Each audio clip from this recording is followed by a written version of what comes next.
Although they are regular season muscle men, Roger Craig and his 49er teammates have been playoff weaklings. The Minnesota Vikings kicked sand in the 49ers' face in last year's NFC divisional playoff. And in this season's rematch, nose tackle Henry Thomas flexed the power of Minnesota's top-rated defense. Early on, the Vikings overwhelmed the 49ers with brute strength, then used the delicate touch of kicker Chuck Nelson to register the game's first points. Nelson showed that an excessive display of force isn't always necessary, and a little toe was all it took for Nelson to kick a field goal, or for the 49ers' Larry Roberts to record a sack. And back to throw. 49ers trying to rush. They do. They hit him, but he gets the pass away. But it's ruled dead. The play will be ruled dead in the grass. After this critical third down call killed Minnesota's early momentum, San Francisco scored the game's first touchdown. A 2-yard toss to Jerry Rice was Joe Montana's first postseason scoring pass in Super Bowl 19, and Rice's first playoff score ever. It was as if a spell had been lifted, and Montana went back to the old tricks that had made him 2-time Super Bowl MVP.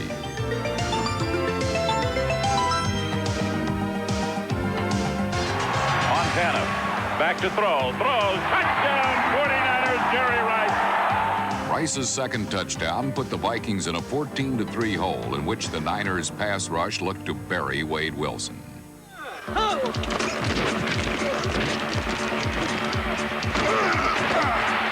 Larry Roberts and number 94, Charles Haley, combined for 4 of San Francisco's 5 first-half sacks, embarrassing the Vikings line while their teammates protected Joe Montana all day long.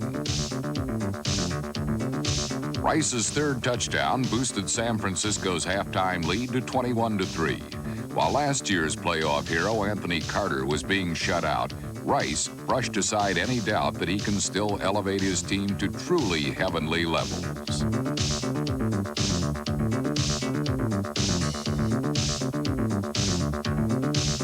But in the second half, the sun began to set and Anthony Carter began to shine.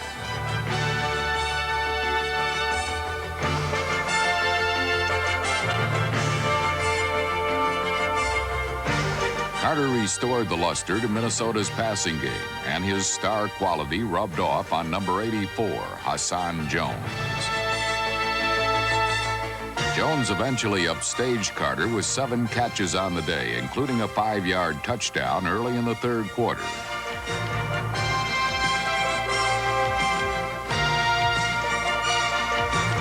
Jones pulled the Vikings to within 21-9, inspiring visions of a miracle comeback in Minnesota's pick-off-hungry secondary. On second down and 2, throws, and it's caught by Rice. He's down to the 50, the 40, the 35, the 30. The attempted interception over there by Rutland. He missed the ball. He was going for the touchdown, and the intercept is 6 points. He missed it.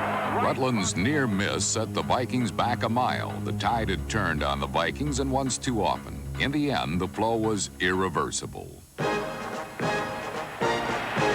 give to Craig. First down, first through 30 to the 40. Big chase at the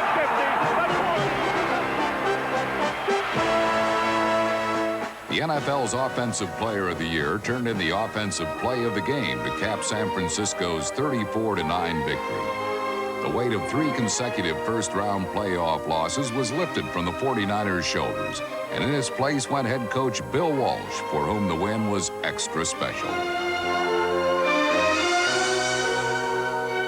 We've been through a lot, and Coach Walsh has been here since I've been here, and I'm glad I'm here to be part of his 100th victory.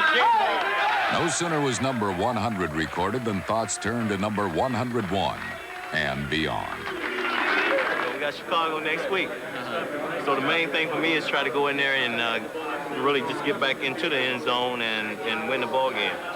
We told our equipment people, get out the cold weather gear, but be sure to bring the warm weather gear, because our next stop is Miami. I'm back here with the Bears, and they now know that they're going to be playing the 49ers in the championship game. Tommy, Offensively, is there anything specific you're going to try and do against the 49ers? We have to run the ball. Last week they had 6 sacks against Minnesota, which killed them. It stopped their big play offense with Anthony Carter. And I think right now if we protect them on 3rd down and really get the running game going, we could win the game convincingly. Does it make much difference to you whether it's Mike in there or Jim? No, I think right now at this point in time in this stage of the playoffs, you have to have the healthiest. Right now I think McMahon's a little healthier than Tomczak, and if it's so, let him play. But if not, I think Mike deserves the chance to still, start the game out. He's doing well. Steve, the 49ers offense is moving the ball very well. What are you guys going to do to stop that? We'll make it. And it's painfully obvious we better beat the shit out of them first. Then maybe we'll whack around a few coaches, and I can't remit any of our game plan to anybody. But yes, they're full of confidence right now. They beat one of the better teams in pro football in the Vikings. And their offense is rolling. They're going to be tough to stop. I just hope our offense goes out and scores some points. About 45 would be nice. Obviously, every kick's going to count. Anything special for you this week? Well, I don't think only for me. I think our kicking game is going to play a great deal in this game. I think that's one way that we can go out and flat beat them is by getting specialty teams on our side. And no matter if it's punting, punt return, kickoff return, or even field goal, we really got to take advantages and not make mistakes and maybe try to create some turnovers that we haven't done this year. And if we can get some turnovers on specialty teams, that's going to really come to play in the game. As a tight end, will you be watching particularly for Lott coming in on a blitz? Not particularly. No, I'll be blocking him, yeah. I block pretty much everybody on the defense, from defensive linemen to defensive ends to defensive backs. So I'll be hitting him 2 or 3 times during the game. Do you relish seeing him? It's going to be fun. It's going to be nice knocking heads. Do you believe you've got to keep it as a low-scoring game to win this one? And, it doesn't matter, low-scoring, high-scoring, just as long as we win by 1 point, I'm happy. So really that would bring it down to Kevin Butler. Do you think he has the ability, skill, and the head to make that big kick? If he doesn't, I'll stick my foot square in his ass. And he's a friend of mine. Last year, they beat you by 40-plus points. Is there any revenge factor in this game for you? We are still not vindicated from that damn game. Will you be? Never. Never. Even if you beat them 45-0 this year? Because after they had already won the game, they still were driving at us. They wanted to humiliate us, and I'll never forget that. Will you be taken out of them Sunday? I'll just be playing the game. Because this is the final game before the Super Bowl, does it hold any special significance to you? Because it would be your first Super Bowl. Yeah, I'm excited about it. Plus, it's against my childhood favorite team, the 49ers. I grew up loving the 49ers, and now I have a chance to beat them and get in the Super Bowl, so it's kind of nice. Kevin, I know you're a connoisseur of the game and have a great understanding of the complexities as a kicker. Tell us a little bit about Montana. He's a quarterback. He wears 16. Notre Dame. He's right-handed. National champions. No, Joe's in his prime. I think Joe is playing really good football right now. I mean, he's throwing the ball as well as they say he's have out there. And, anytime you keep Steve Young off the bench, you're doing something right. So he's a threat when he's on the field. Thanks again, guys. After this break, our own ex-Bear, Walter Payton, will be back with his report on the AFC and who the 49ers or the Bears will play in Super Bowl 23.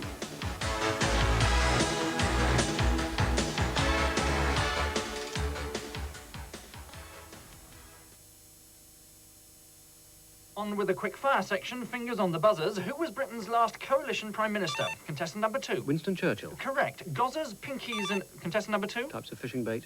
Correct. Who discovered number 2 again? Louis Pasteur. Correct. Where might... In your ear. Correct. What? 7. Huh? Runner beans. What? H2O. Yeah, I bet he drinks Carling Black Label. Your best bet for a fuller flavour. Carling Black Label. The heat wave hit Britain. Norman must have been about 6 when his mother first suspected he'd go into insurance. Why the coat, Norman? You never know, Mother. And so it continued right throughout his boyhood. Aren't you being a little overcautious, Norman? He always seemed to know. Not unnaturally, Norman ended up working for us at Sun Alliance, one of the country's largest insurance companies. Over the years, we've listened to Norman a lot. When a customer has their television stolen, we should replace it ourselves, not fiddle around with checks and things. Good idea, Norman. And if someone's car needs repairing, let's get the garage to do the job and send us the bill direct. No need for estimates. There are thousands of Normans and Normas at Sun Alliance, people with the happy knack of knowing just what you need. Hi, son. Well done. That's good thinking. Sun Alliance, the place where Norman works. Every day, thousands of jobs are waiting to be filled. In fact, 1 in 3 firms predict skill shortages will affect output. That's why the government is investing in employment training, and why companies like IBM, Wimpy, Sainsbury's, Pilkington, Ferranti International, and ICI are committed to ET.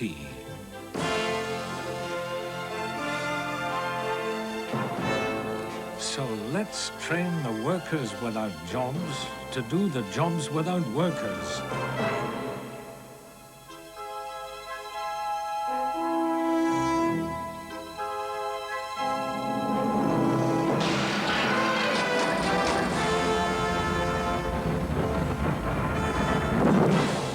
For details, phone 0800 24 6000.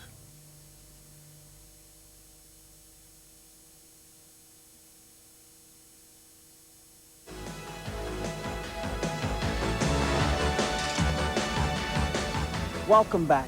I'm here in one of the cities of the remaining 2 AFC Super Bowl contenders.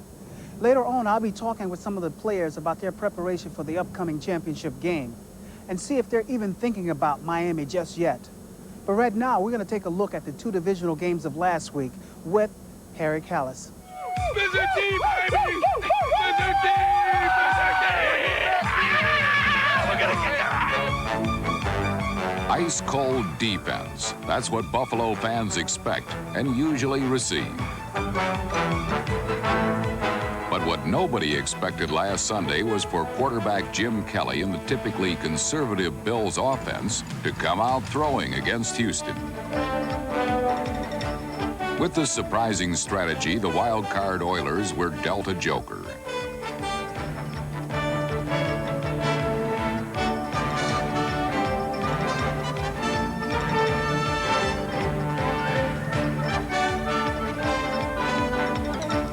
Six passes on the game's first 6 plays convinced Houston of Buffalo's unpredictability.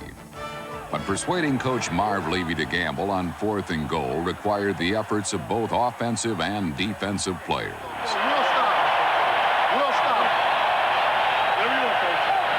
Make it or not, I applaud the decision, Murph. I think this is what football is all about.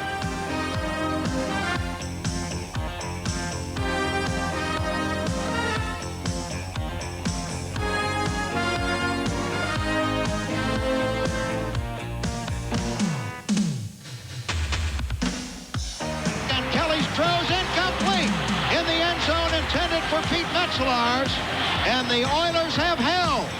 For the second time, the Bills have failed to score when they have been inside the 20. The gambling Bills left their chips on the pass line for 1 roll too many. But Houston and Pro Bowl receiver Drew Hill found the end zone an equally unlucky place to be. Hill's collision with the goalpost knocked him out of the game with a sprained neck, putting more than a cramp in the Oilers' passing attack.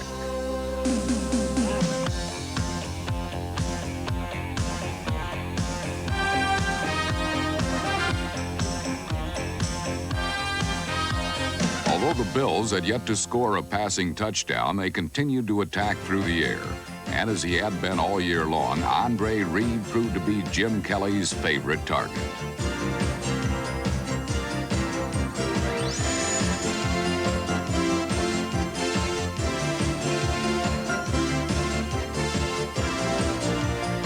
This time, with yet another scoring opportunity, Buffalo decided it was time to play the percentages.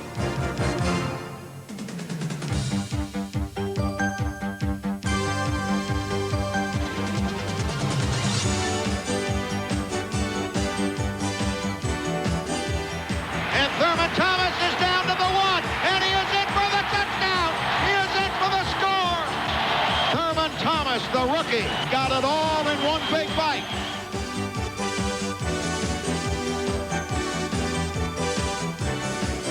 It would have been easy for the hungry Bills to get fat on their 14-3 third-quarter lead. But All-Pro linebacker Cornelius Bennett, number 55 in the AFC's top-rated defense, weren't through sinking their teeth into the Oilers.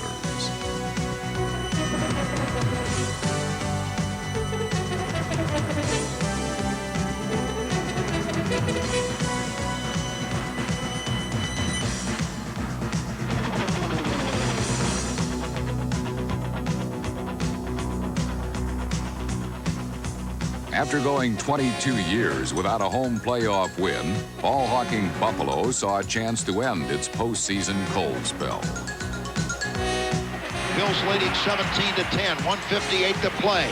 There's the snap to Kidd. The punt is away. Oh, and it's returnable. And it is picked up there by Duncan, and he fumbles the ball. It's loose and rolling. It's still loose. And there's a pile up, and I think the Bills got it. They did. The Bills got the ball. And the Bills have just bought a ticket to Cincinnati.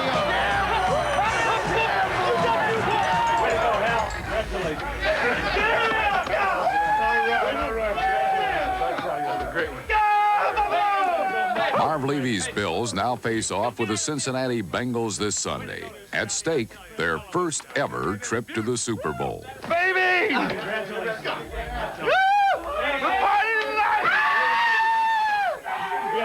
Yes! Yes! Yes!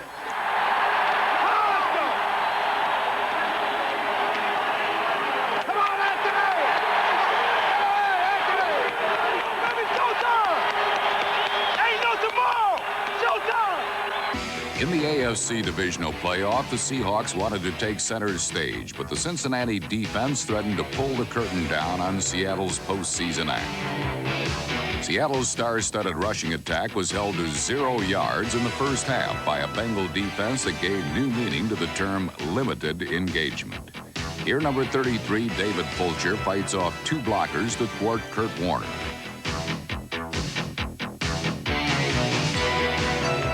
Seattle's offense followed the pattern of a dull baseball game. They would often go 3 up and 3 down, punctuated by an occasional long out to center field. Number 22, Eric Thomas, looked more like Eric Davis of the Cincinnati Reds as he hailed down the wayward bomb. But while the Seahawks sputtered, the Bengals' celebrated ground game, led by number 30, Ickey Woods, went into overdrive.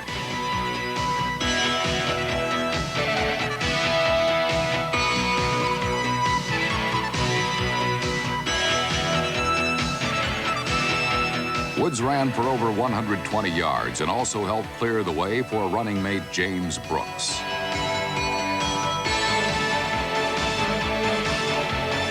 The Bengals trampled over Seattle for 167 first-half rushing yards, including 3 touchdowns, 2 of them by reserve running back Stanley Wilson. As he heads out the left side, cuts in, touchdown! Stanley Wilson running left. By halftime, it was apparent that the overmatched Seahawks were paying the price for finishing first in a second-rate division, but their corner refused to throw in the towel. Just keep that hard count. Keep talking about the hard count. Just keep coming, baby. It's a heavyweight fight. We just get one break. Make something happen. In lieu of a tide-turning blow, Seattle's defense countered with body shots.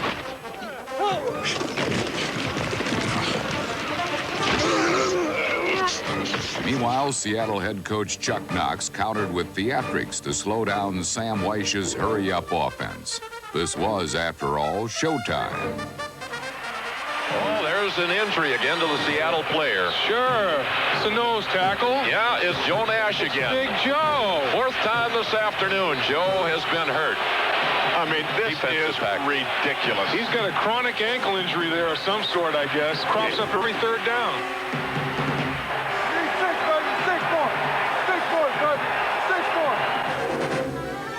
There was nothing phony about a 4th-quarter comeback attempt as Dave Craig teamed with John L. Williams to bring Seattle within striking distance 21-7. So So the Seahawks are coming back after not being able to do anything for 3 quarters. Soon after, Craig had his team knocking on the door again. And this time he bolted through himself to bring the resurgent Seahawks to within 8 with 6 minutes remaining. But whatever prospects Seattle had for a miracle comeback soon died when a missed extra point preserved the Bengals' 2-score cushion, which they would never relinquish. The Bengals then iced a 21-13 win, leaving Sam Wyche to now prepare his team for the Buffalo Bills and himself for any future surprise attacks. That's the last time Bull Rock's going to catch me when I'm looking the wrong way after the game. And that was a whale of a ball game. We outplayed another good football team, and they're good. We're just a little bit better. Men, we're going to go all the way. Now, keep yourselves together. Watch what you say. Let's be smart. Let's be classy when this one's over with. Last time I was in Cincinnati in Week 5, I warned Bengal fans not to start making reservations for the Super Bowl, even though the Bengals were 5-0 at the time. Well, now it seems like they should start looking for those cheap fares to Miami, because the Bengals are one step away from that big game. But first, they got to take care of the Buffalo Bills, and no one is underestimating the task. Coach, 7 weeks ago, you played Buffalo and you beat them 35-21. Iggy had 3 touchdowns, James Brooks had 2, and a host of other people, added into that victory. Does that give you a psychological edge going into this game? Well, we've looked at that film a lot, that's for sure, and we've seen ourselves be successful against the Buffalo Bills. And I'm sure that they've looked at that film and said to themselves, we're going to atone ourselves for a defeat in the jungle down there. But when you look at film and you study yourself and you see yourself really, not time after time, but a lot of that day with the opponent, it's a confidence builder, no question about it. And the fact that we're playing them right back here again with our fans cheering us on again is a big help. We think that that was probably our finest game as a football team collectively, because we didn't make very many mistakes. They're the ones that turned the ball over in the crucial times.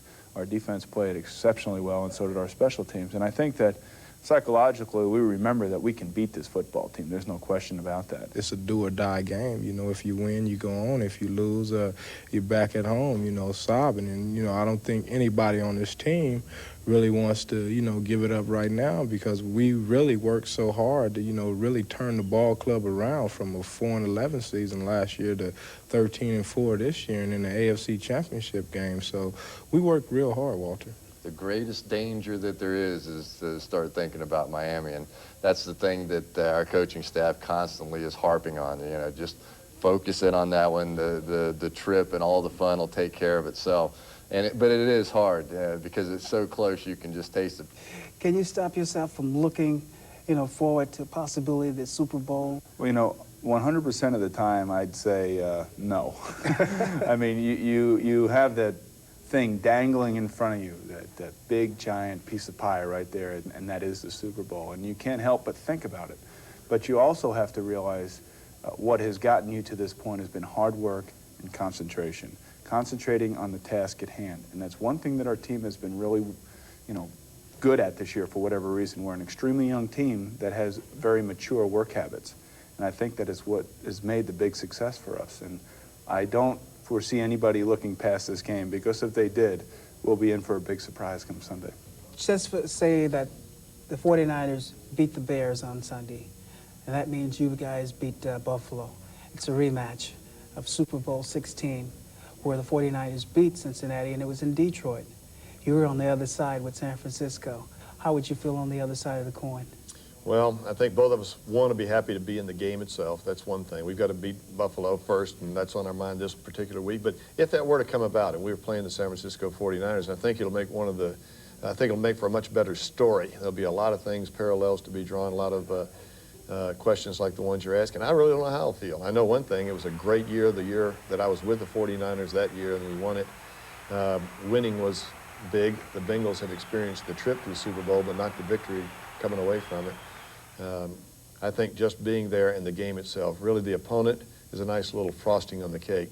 It would be the greatest thing in the world for me, because for 7 years now I've had to live with the fact that San Francisco beat us, and we played very poorly on offense, at least in the first half. If you remember, We were down 20-0 before the game even got started. We go in at halftime and it's 20-0, and we've been killing people all year long. And then all of a sudden we're looking around like, you know, who is this out here in the Bengals uniforms? So to get another shot at them would really mean a lot to me. If Icky scores a touchdown in the Super Bowl, can we look for the Icky Wood Shuffle? You can look for the Icky Wood Shuffle right in the end zone, Walter. Thank you. Most certainly can. Finally, some late news from the AFC.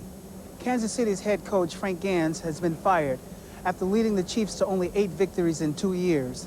Also, Houston's coach, Jerry Glanville, has been given permission by the Oilers to contact other clubs. Reports suggest that he's already been in touch with the Chiefs. Okay, now back to Mick for some more news on our live show later tonight. So Buffalo plays at Cincinnati, and San Francisco travels to Chicago in the 2 games which will decide who plays in the Super Bowl. Those games you can see tonight at 11:05 in our live program. And on Tuesday at 5:15, you can see both games in a show which will be repeated at 11:30 that night. So join us again in just over 4 hours to see which 2 teams will be playing in Super Bowl 23. In the meantime, from a very confident Bears camp, good night.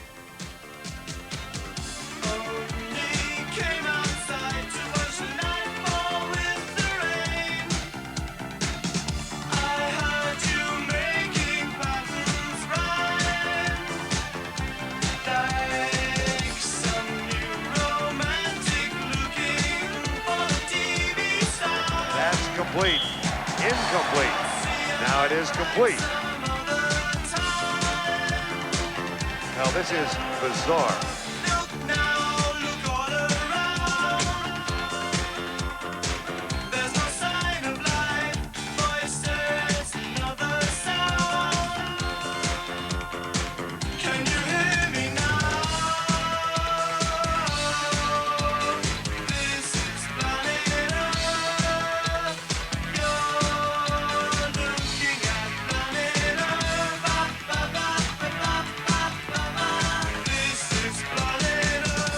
Great run that time. Missed 4 tackles and down he went. Excellent job.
And if you needed a reminder, it's at 11:05 tonight in place of the film